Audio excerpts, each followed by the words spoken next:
ذرا تصور کیجئے کہ اچانک ایک روز آپ کا موبائل فون بجنے لگتا ہے اور کال اٹھانے پر ہی آپ کو پتہ چلتا ہے کہ آپ کا وہ کم سن معصوم بچہ کہ جسے آپ نے صبح سویرے نہلا دھلا کر بال بنا کر پیشانی چوم کر اس نیت سے رخصت کیا تھا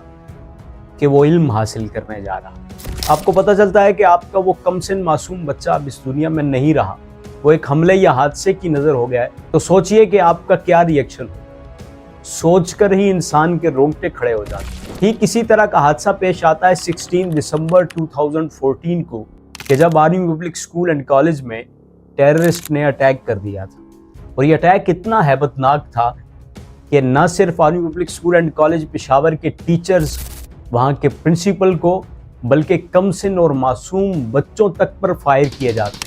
ذہن میں صرف اس واقعے کی تصویر کھینچتے ہی ڈر لگنے لگتا ہے، لیکن یہ کوئی قصہ یا کہانی نہیں، یہ ایک پری پلانڈ اٹیک تھا، اور اس روز یعنی 16 دسمبر کی ڈیٹ کا انتخاب بھی بڑے پلان کے ساتھ کیا جاتا ہے، کیونکہ یہ وہ تاریخ ہے کہ جب پاکستان کا جسم 2 ٹکڑوں میں تقسیم ہوا ہے۔ ویورز، اسی حادثے پر کشمیر کے ایک شاعر جاوید سحر نے ایک نظم لکھی تھی۔ نظم کا عنوان ہے دستک۔ ڈھلتی ایک سا پہر کو ٹک ٹک، گھر کے دروازے پر دستک، چولہا پھونکتی ماں بیٹی سے، گڑیا دیکھو بھائی ہوگا،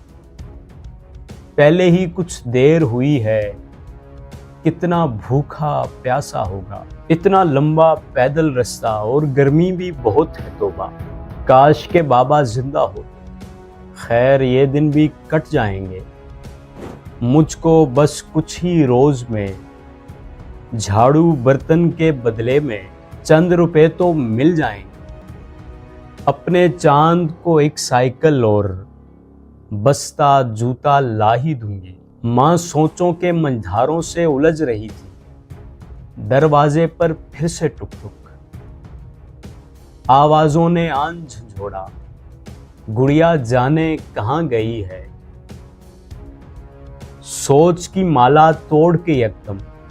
خود ہی دروازے پر دوڑی، آجا میرے چندہ آجا، ہولے سے دروازہ کھول، سامنے کچھ انجان چہرے، کچھ جانے پہچانے چہرے، دیکھ کے کچھ حیرت میں ڈوبی، اور اس حیرت کو ایک شخص نے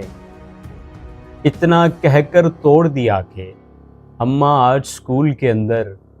ایک دھماکہ ہوا ہے جس میں آپ کا بیٹا گھر کو لوٹا تو ہے، لیکن جس بستے میں گئیں کتابیں